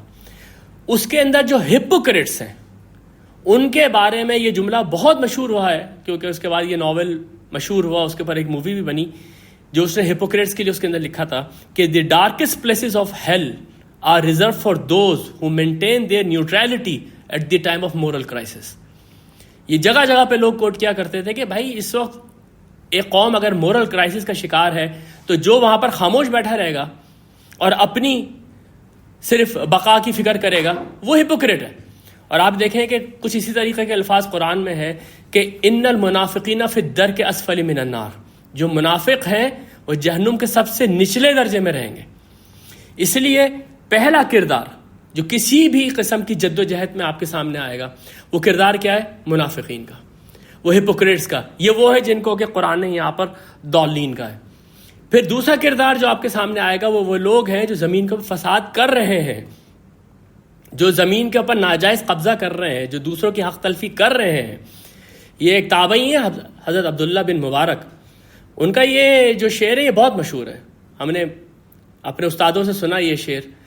اس کے اب آپ یہ دیکھیں عبداللہ بن مبارک اگر تابعی ہیں تو کتنا ہی عرصہ گزرا ہوگا نبی صلی اللہ علیہ وسلم کو گزرے ہوئے, وہ یہ کہتے ہیں وَهَلْ أَفْسَدَ الدِّينَ الْمَلُوكُ وَأَحْبَارُ سُوءٍ وَرُهْبَانُهَا، دین کے اندر فساد آیا 3 لوگوں کی وجہ سے، ان کے بادشاہوں کی وجہ سے، ان کے برے علماء کی وجہ سے، اور ان کے رہبان کی وجہ سے، ان کے صوفیوں کی وجہ سے۔ یہ دوسرا کردار ہے جو کہ ہمیشہ زمین کے اوپر فساد پھیلانے کی کوشش کرتا ہے۔ آپ بھول جائیں اس بات کو کہ ابھی انبیاء کی دعوت کا ذکر ہو رہا ہے کہ نہیں، وہاں پر تو یہ بالکل اپنے کلائمیکس پہ ہوگا، لیکن آپ کسی بھی جگہ پر کسی بھی جد و جہد کو دیکھ لیں، آپ جنگ آزادی کو دیکھ لیں، اس کے اندر آپ کو ایسے علماء بھی مل جائیں گے جو کہ ان کی طرف چلے گئے تھے، اور پھر آخر میں یہ آپ کو کردار ملے گا جس کو ہم نے انعمت علیہم کے اوپر کہا تھا کہ یہ وہ لوگ ہیں جو دام در میں سخنے اپنے جان اور مال کی پرواہ کیے بغیر زمین کی اصلاح کرنے کھڑے ہو جاتے ہیں، جن میں ہم نے انبیاء کا نام دیکھا تھا، ہم نے صدیقین کا نام دیکھا تھا، ہم نے شہداء اور صالحین کا نام دیکھا تھا۔ اب آپ یہ دیکھیے کہ انسان جب بھی اپنی ذات سے اوپر اٹھ کے کچھ سوچتا ہے اور اپنی ذات سے اوپر اٹھ کے جد و جہد کرتا ہے، وہ کسی ایک کردار میں فٹ ہو جاتا ہے۔ ہو سکتا ہے کہ وہ اس وقت کسی دین کی پیروی نہیں کر رہا ہو، لیکن وہ اپنی ذات سے اوپر اٹھ کے کسی بڑے مقصد کی جد و جہد کر رہا ہوتا ہے۔ یہ جو میں آپ کے سامنے سو ایک نظم رکھ رہا ہوں، یہ مجھے بہت پسند ہے، جو کہ ہمیشہ اس طرح کے معاملات کے اندر ہم لوگ پڑھتے رہیں۔ یہ بات کسی سے چھپی بھی نہیں ہے کہ کیپٹلسٹک سسٹم نے اس وقت دنیا کا جو حال کیا ہوا ہے اور جس طریقے سے لوگ پریشان ہیں اور غربت کے تلے دبتے چلے جا رہے ہیں، تو ایک انقلاب اٹھا تھا اس کے خلاف جو کمیونزم کا انقلاب کہلاتا تھا۔ اس کے اندر بڑے بڑے لوگوں نے قربانیاں دی ہیں، لوگ اس کے اوپر ایمان لے کر آئے۔ ہمارے ملک کے فیض احمد فیض بہت ہی مشہور شاعر ہیں، وہ بھی اس انقلاب کے حامی رہے اور انہوں نے بڑا ٹائم اپنا جیل میں گزارا ہے۔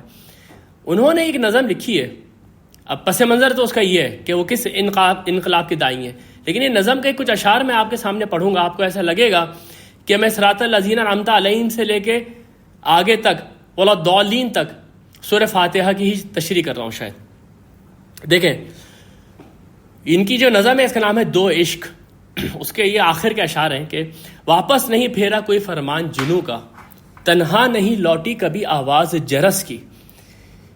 کہنا یہ چاہ رہے ہیں کہ جب بھی کال فار دی ڈیوٹی آئی، ہم جو ہے وہ پیچھے نہیں ہٹے، اور تنہا نہیں لوٹی کبھی آواز جرس کی۔ جرس اصل میں وہ گرجوں کے اوپر ایک بہت بڑی گھنٹی ہوتی ہے، اس کی آواز کو جرس کہتے ہیں۔ شاعر یہ کہہ رہا ہے کہ جب وہ گھنٹی کی آواز آئی، لائک کال آف ڈیوٹی آئی، تو وہ آواز جو تھی ابھی پہاڑ سے ٹکرا کے اس کی گونج واپس جا رہی تھی کہ ہم اس کے ساتھ تھے، یعنی کہ وہ اتنی تیزی سے انہوں نے لبیک کہا ہے اس کے اوپر۔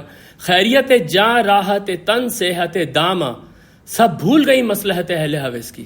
یعنی کہ جو آپ کو اپنی جان کی فکر ہوتی ہے، آپ کو تن کے آرام کی فکر ہوتی ہے، آپ کو اپنی دولت کی فکر ہوتی ہے، یہ ساری جو اہل حویس کی مصلحتیں تھیں یہ سب بھول گئی ہمیں، اور ہم اس انقلاب کے پیچھے بھاگ کھڑے ہوئے۔ اب دیکھیے ذرا یہ کیا کہتے ہیں، اس راہ میں جو سب پہ گزرتی ہے وہ گزری۔ یہ جو راستہ ہے، یہ راستہ ہی ایسا ہے کہ اس پہ جو چلے گا اس پہ یہی گزرے گی۔ تنہا پس زندہ کبھی رسوا سر بازار، تنہا پس زندہ، یہ آپ جانتے ہیں یوسف علیہ السلام کی سنت کہ کس طریقے سے ان کو زندان کے اندر برسوں ڈال دیا گیا، لیکن وہ وہاں پر بھی مستقل مزاجی کے ساتھ اللہ کے دین کی دعوت دیتے رہے اور صبر کے ساتھ اللہ کی مدد کا انتظار کرتے رہے۔ کبھی رسوا سر بازار، رسوا سر بازار یہ نبی صلی اللہ علیہ وسلم کی صفت آپ کو پتہ ہے کہ کس طریقے سے آخری دور کے اندر تو نبی صلی اللہ علیہ وسلم نے جا کے گلیوں اور بازاروں میں تبلیغ کی ہے، یا اپنے طائف کے بازاروں میں جا کے تبلیغ کی، اور پھر وہاں کیا ہوا ہے، گرجے ہیں بہت شیخ سرگوش ہے ممبر۔ جو اس وقت کے علماء ہوتے ہیں ان کو یہ انقلابی دعوت بہت بری لگتی ہے، تو وہ ممبر پہ کھڑے ہو کے فتوے لگاتے ہیں، ممبر پہ کھڑے ہو کے چیختے ہیں۔ یہ آپ کو سنت ملے گی حضرت عیسیٰ علیہ السلام کی، اور یہ بائبل اور قرآن دونوں سے یہ بات ثابت ہے کہ حضرت عیسیٰ کے سب سے بڑے مخالف جو تھے وہ یہودی علماء اور ان کے فریسی تھے۔ کڑکے ہیں بہت اہل حکم بر سر دربار، اور جو حکمران طبقہ ہے وہ تو چلا اٹھا کہ یہ کون اٹھا ہے یہاں پر آپ کو سنت ملے گی حضرت ابراہیم علیہ السلام کی۔ آپ کو پتہ ہے کہ ان کے سامنے تو باقاعدہ ان کو بادشاہ کے سامنے پیش کر دیا گیا اور وہ وہاں پر بھی نہیں جھکے، یا آپ کو اصحاب کہف کا ملے گا کہ انہوں نے بادشاہ کے سامنے جو ہے وہ سر کو نہیں جھکایا۔ چھوڑا نہیں غیروں نے کوئی ناوے کے دشنام، جو غیر تھے انہوں نے ہر طریقے کی دشمنی نکالی، ہر طریقے کے تیر اور تانے جو ہے وہ ہمارے پر برسائے۔ چھوٹی نہیں اپنوں سے کوئی طرز ملامت، یعنی اپنے بھی جو تھے وہ ہر طریقے کی ملامت کرتے رہے. اس عشق نہ اس عشق پہ نادم ہے مگر دل، ہر داغ ہے اس دل میں بجز داغ ندامت. یہ ہے جناب اس کی پنچ لائن کہ جس وقت کہ انسان اس دنیا سے جا رہا ہے کیا اس کے دل کے اندر یہ ریگریٹ موجود ہے کہ اس نے حق کا ساتھ دیا تھا کہ نہیں دیا تھا. ہم قرآن میں جا کے یہ پڑھیں گے کہ وہ لوگ جو کہ جنت میں جا رہے ہیں ان کی ایک صفت سورہ فجر کے اندر یہ بیان ہوئی ہے، یا ایتھا النفس المطمئنہ ارجعی الی ربک راضیۃ مرضیہ. نفس مطمئن یعنی کہ تمہارے دل میں کوئی ریگریٹ نہیں تھا جب تم مرے ہو. اور یہ بات بھی یہاں پر نوٹ کرتے چلیں کہ کتنے انبیاء اس راستے میں شہید ہوئے اور کتنے لوگوں نے اپنی جانیں دی ہیں. اس لیے یہاں پر آپ کو ایک اور جو معجزہ سورہ فاتحہ کا نظر آئے گا وہ یہ ہے کہ جو دعا مانگی گئی ہے وہ یہ ہے کہ اللہ تو ہمیں صراط مستقیم پر رکھ. یعنی کہ یہاں پر کسی منزل کا ذکر نہیں ہے. It's not about destination, it's about the journey. آپ نے زندگی بھر اس راستے پہ کھڑے رہنا ہے، جو بھی آزمائشیں آئیں وہ آئیں گی، کیونکہ اس راستے کی کوئی منزل نہیں ہے. اس راستے کی منزل جو ہے وہ مرنے کے بعد اللہ کے پاس ہے. یہ ہمارا ایمان ہے. وَلَا تَمُوتُنَّ إِلَّا وَأَنْتُمْ مُسْلِمُونَ. تم لوگوں کو موت نہ آئے لیکن اس حال میں کہ تم لوگ مسلمان ہو. اسی لیے کئی مفسرین نے یہ بات لکھی ہے کہ صراط مستقیم اصل میں آپ کی زندگی کا نام ہے. آپ یہ نہیں کہہ سکتے کہ میں ایک راستے پہ چل رہا ہوں اور اب میں اپنی منزل تک پہنچ جاؤں گا. منزل تو اس وقت ملے گی جب انسان اس ہی ایمان کے اوپر اپنی جان دے دے گا. وہ جو نبی صلی اللہ علیہ وسلم کی سیرت کا واقعہ ہے کہ نبی صلی اللہ علیہ وسلم سے دھوکہ کر کے آپ کے کچھ صحابیوں کو ایک قبیلہ لے گیا اور اس کے بعد جا کے انہوں نے قریش کو بیچ دیا. تو ان میں سے ایک کو جب شہید کیا گیا ہے تو انہوں نے کہا تھا فزت ورب الکعبہ، میں کامیاب ہو گیا رب کعبہ کی قسم. یعنی کہ اب ان کو پتہ چل گیا میں اللہ کے راستے میں نے جان دے دی. جان دے دینے کا مطلب یہ ہے کہ بس اب تو جب آنکھ کھلے گی وہاں پر تو انعام ہی انعام ہے. تو اس لیے یہ جو راستہ ہے اس راستے پہ چلتے رہنا ہے، اس راستے پہ ثابت قدم رہنا ہے. اس لیے ہم نے دعا مانگی تھی کہ اے اللہ تو ہمیں اس راستے کے اوپر استقامت دے دے. اس کے بعد میں آپ سے صرف 2 یا 3 منٹ لوں گا سورہ فاتحہ اور سورۃ البقرہ کے درمیان جو رشتہ ہے اس کو واضح کرنے کے لیے، کیونکہ انشاءاللہ تعالیٰ اگلے ہفتے سے ہم سورۃ البقرہ کا آغاز کریں گے. یہ اتنا خوبصورت ایک لنک ہے کہ جب آپ ویسے تو سورہ فاتحہ جو ہے اس کا جواب پورا قرآن ہے، خاص طور پہ سورہ بقرہ سورہ آل عمران تو بالکل واضح ہے، کیونکہ اس میں سورۃ البقرہ میں آپ کو نظر آئے گا کہ یہود کے اوپر اللہ تعالیٰ نے اب اتمام حجت کی ہے، جو کہ ایک مثال تھے اس میں مغضوب علیہم کی. اور سورہ آل عمران کے اندر نصارہ کے اوپر اللہ تعالیٰ نے اتمام حجت کیا ہے، کیونکہ وہ اس میں مثال تھے ضالین کے. لیکن خاص طور پہ اگر آپ سورۃ البقرہ کو دیکھیں گے تو آپ یہ دیکھیں کہ جہاں پر کہ سورہ فاتحہ ختم ہو رہی ہے وہاں سے سورۃ البقرہ شروع ہو رہی ہے. سورہ فاتحہ کا اختتام یہاں سے ہو رہا تھا کہ آپ نے کہا تھا اہدنا الصراط المستقیم صراط الذین انعمت علیہم غیر المغضوب علیہم ولا الضالین. سورہ بقرہ کے پہلے 2 رکوع اس کا جواب ہے. سورہ بقرہ کا جو پہلی آیت ہے الف لام میم ذالک الکتاب لا ریب فیہ ھدی للمتقین، یہ ہدایت ہے. اور اس کے بعد انعمت علیہم کون ہے؟ پہلے رکوع کی جو 5 آیتیں ہیں وہ انہی کی صفات کے اوپر ہے. مغضوب علیہم کون ہے؟ پہلے رکوع کی جو باقی کی آیات ہیں ان الذین کفروا سواء علیہم انذرتہم ام لم تنذرہم لا یؤمنون، یہ مثال آگے مغضوب علیہم کی. اور ضالین کے لیے پورا دوسرا رکوع جو سورہ بقرہ کا ہے وہ اصل میں ضالین کی جو ہے صفات وہ بیان کی جا رہی ہیں کھول کھول کے مثالوں کے ساتھ. امیزنگ رکوع ہے وہ، اور اس کے اندر آپ کو ہر چیز سمجھ میں آ جائے گی کہ لوگ کیوں اللہ کے پیغمبروں کا ساتھ نہیں دیتے. اس کے بعد ہم نے یہ بات دیکھی کہ اصل جو ہم اللہ تعالیٰ کے ساتھ کمٹمنٹ کر رہے ہیں وہ ہے ایاک نعبد و ایاک نستعین. سورہ بقرہ کا تیسرا رکوع کہاں سے شروع ہو رہا ہے؟ یا ایھا الناس اعبدوا ربکم الذی خلقکم والذین من قبلکم، عبادت کی دعوت کے ساتھ. ایاک نستعین کے اندر میں نے آپ کے سامنے یہ بات رکھی تھی کہ یہ اصل میں تعاون کی دعا ہے. ہم یہ کہتے ہیں کہ اللہ ہم تیرے راستے پہ چلنا چاہتے ہیں، ہم تو اپنی پوری کوشش کر رہے ہیں لیکن تو بھی اس کے اندر اعانت کر، تو بھی ہماری مدد کر. آپ دیکھیں اس کا جواب میں 2 دفعہ سورۃ البقرہ میں آیا ہے استعینوا بالصبر والصلاۃ ان اللہ مع الصابرین. پہلے یہ الفاظ آئے بنی اسرائیل کے لیے کیونکہ وہ اس وقت ہدایت کے منصب پہ تھے. سورہ بقرہ کے 5ویں رکوع میں کہ واستعینوا بالصبر، وہی لفظ ہے استعانت، وہاں پر ہم نے کہا کہ ایاک نستعین، ہم تجھ سے مدد مانگتے ہیں. اللہ تعالیٰ یہ کہہ رہا ہاں مدد مانگو مجھ سے، لیکن میری مدد مانگنے کا طریقہ یہ ہے کہ تم نماز کو قائم کرو، صبر کے ساتھ اس راستے پہ چلتے رہو. اس کے بعد جب بنی اسماعیل کا ذکر آیا پھر یہی الفاظ آئے وَاسْتَعِينُوا بِالصَّبْرِ وَالصَّلَاةِ إِنَّ اللَّهَ مَعَ الصَّابِرِينَ وَلَا تَقُولُوا لِمَن يُقْتَلُ فِي سَبِيلِ اللَّهِ أَمْوَاتٌ بَلْ أَحْيَاءٌ وَلَكِن لَا تَشْعُرُونَ، کہ تم جو ہو اس جو ابتلا کا جو راستہ ہے اس کے اوپر مدد مانگو نماز سے اور صبر کے ساتھ. اب بالکل آخری چیز اس پہ انشاءاللہ تعالیٰ میں ان دعاؤں کے ساتھ جو ہے آج کا سیشن ختم کروں گا، وہ یہ کہ ایک بہت ہی امیزنگ ایک لنک ہے سورہ فاتحہ کا سورہ بقرہ کی آخری آیات کے ساتھ. سورہ بقرہ کی جو آخری آیات ہیں ان کی جو فضیلتیں ہیں وہ حدیث میں کئی مقامات پر آئی ہیں. بعض لوگوں نے کہا ہے کہ یہ معراج کے اوپر نبی صلی اللہ علیہ وسلم کو دی گئی تھیں. اس کے اندر بہت ہی زبردست دعائیں ہیں، لیکن وہ دعائیں کسی چیز کے جواب میں نازل ہوئی ہیں. میں آپ کے سامنے اس وقت پہلے ایک حدیث رکھتا ہوں، پھر اس کے بعد وہ دعائیں آپ کے سامنے رکھ کر میں آج کے سیشن کا اختتام کروں گا. یہ جو حدیث ہے یہ صحیح مسلم کی حدیث ہے، اور اس کا جو باب ہے وہ اس کا نام ہی یہی ہے سورہ فاتحہ اور سورہ بقرہ کی آخری آیات کی فضیلت. اس کے اندر دیکھیں فرمایا کہ آیا حضرت ابن عباس اس کے راوی ہیں، قال بینما جبرائیل قائد عند النبی صلی اللہ علیہ وسلم، انہوں نے کہا کہ نبی صلی اللہ علیہ وسلم کے ساتھ حضرت جبرائیل بیٹھے ہوئے تھے. سمع نقیزا من فوقہ، تو انہوں نے اپنے سر کے اوپر سے ایک آواز سنی، فرفع رأسه فقال هذا باب من السماء فتح اليوم لم يفتح قط الى اليوم. انہوں نے اوپر کی طرف دیکھا اور کہا کہ آج آسمان میں ایک ایسا دروازہ کھلا ہے جو آج سے پہلے کبھی نہیں کھلا تھا. فنزل منه ملك فقال هذا ملك نزل الى الارض لم ينزل قط الى اليوم. پھر وہاں سے ایک فرشتہ اترا، تو انہوں نے کہا یہ فرشتہ پہلی دفعہ زمین پہ اترا ہے، اس سے پہلے کبھی یہ فرشتہ زمین پہ نہیں اترا. فسلم، تو اس فرشتے نے پھر سلام کیا. وقال، اور کہا ابشر بالنورین، اے نبی آپ کو مبارک ہو دو نور جو آپ کو عطا کیے گئے ہیں. اوتیتہما، جو آپ کو دیا گیا، لم یؤتہما نبی قبلک، جو آپ سے پہلے کسی نبی کو نہیں دیا گیا.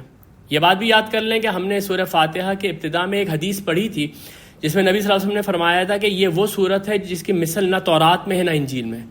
یہاں پر یہ بات دوبارہ دہرائی گئی کہ آپ کو دو نور عطا کیے جا رہے ہیں، لم یؤتہما نبی قبلک، جو آپ سے پہلے کبھی کسی نبی کو نہیں دیے گئے. وہ کیا ہے؟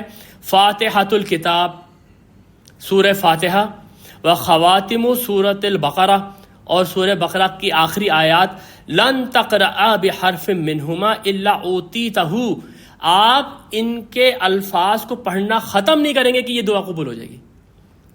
ٹھیک ہے جی، یہ ہے وہ حدیث جس سے میں آپ کو ایک واضح لنک سورہ بقرہ اور سورہ فاتحہ کے درمیان نظر آ رہا ہے.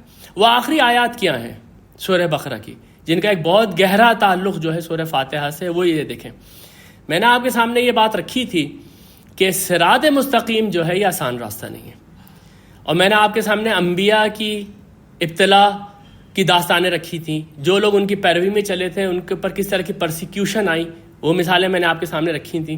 اور پھر میں نے سورہ بقرہ سے ہی آپ کے سامنے یہ رکھا تھا کہ خدا خود کہہ رہا ہے کہ مستھم الباساء والضراء والزلزلوا حتی یقول الرسول والذین آمنوا معہ متی نصر اللہ، کہ ان کے اوپر اتنی مصیبتیں آئیں کہ وقت کا رسول یہ پکار اٹھا کہ اللہ کی مدد کب آئے گی، اہل ایمان پکار اٹھا اللہ کی مدد کب آئے گی. اس پس منظر کے اندر سورہ بقرہ کی جو آخری آیات ہیں اس میں ہمیں یہ دعا سکھائی گئی ہے کہ یہ جو مصیبتیں ہمارے اوپر یا یہ جو آزمائشیں ہمارے اوپر آئیں، اے اللہ تو ان کو ہمارے لیے ہلکا کر دے. یہ ہے پس منظر اس دعا کا، اس لیے ان دونوں کو اس حدیث میں ساتھ رکھا گیا. کہاں سے یہ دعائیں شروع ہوتی ہیں؟ سورہ بقرہ کے آخر میں، لا یکلف اللہ نفسا الا وسعها، اللہ کسی نفس کے اوپر اس کی وسعت سے زیادہ ذمہ داری نہیں ڈالتا. جتنی آپ کے اندر ہمت ہے اتنی ذمہ داری آپ کے اوپر ہے.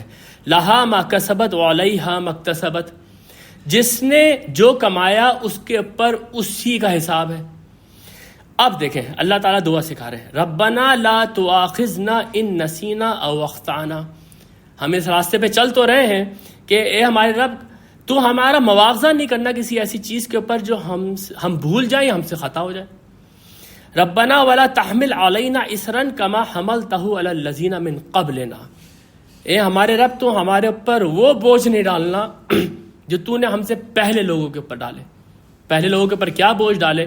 میں نے آپ کے سامنے ابھی وہ آیت پڑھی تھی کہ مستہم الباساء والضراء وزلزلوا ربنا ولا تحملنا ما لا طاقت لنا بہ، اے ہمارے رب تو ہمارے پر ایسا بوجھ نہیں ڈالنا جس کو اٹھانے کی طاقت ہمارے اندر نہ ہو۔ واعف عنا، تو ہمارے اوپر مہربانی کرنا، واغفر لنا، تو ہماری مغفرت کرتے رہنا، وارحمنا، اور تمہارے پر رحم کرتا رہنا، انت مولانا، تو ہی ہمارا مددگار ہے، فانصرنا علی القوم الکافرین، اور اس کافر قوم کے ساتھ تو کے مقابلے میں تو ہمیں فتح دینا۔ بارک اللہ لی ولکم فی القرآن العظیم ونفعنی وإیاکم بالآیات وذکر الحکیم۔ السلام علیکم۔ یہ جو سورہ فاتحہ کا آج 10واں پروگرام ہوا تھا، اس میں ایک چھوٹی سی غلطی ہو گئی ہے، تو اس کو نوٹ کر لیں، اور جو آرگنائزرز ہیں اس سیشن کے ان سے میری ریکویسٹ ہے کہ وہ جس جگہ پہ سیشن کو اسٹور کر رہے ہیں وہاں پر یہ چھوٹی سی کلیریفیکیشن جو اس کو بھی ساتھ میں اسٹور کر لیں کہ مغضوب علیہم کی جو میں نے آپ کے سامنے نحوی ترکیب رکھی، وہ میں یہ کہہ رہا تھا کہ وہ وہ مجہول کا صیغہ ہے جس میں کہ فاعل نہیں ہوتا۔ یہ ایک چھوٹی سی غلطی ہو گئی ہے۔ اصل میں مغضوب جو ہے وہ اسم المفعول ہے، مفعولون کے وزن کے اوپر۔ اس سے معنوں میں تو خیر کوئی تبدیلی نہیں ہوئی، معنی تو وہی رہے اس کے جو کہ میں نے آپ لوگوں کے سامنے رکھے تھے، کہ یعنی کہ اس میں جو سبجیکٹ ہے وہ سامنے نہیں آ رہا، یعنی کہ اللہ تعالیٰ جو ہے اس میں سامنے نہیں ہے، بلکہ مفعول کے طور پہ ذکر ہو رہا ہے کہ جن کے اوپر غضب ہو گیا۔ جو غضب کر رہا ہے اس کا ذکر یہاں پر نہیں ہے، لیکن یہ پیسو وائس نہیں ہے کیونکہ یہ ورب ہی نہیں ہے، بلکہ یہ ایک ناؤن ہے اور اس میں یہ مفعول کا صیغہ ہے۔ تو دوبارہ سے نوٹ کر لیں کہ مغضوب جو ہے یہ اسم المفعول ہے، یہ فعل مجہول نہیں ہے۔ یہ مجھ سے چھوٹی سی غلطی ہو گئی تھی۔ ربنا لا تؤاخذنا ان نسینا او اخطانا۔ جزاک اللہ الخیر۔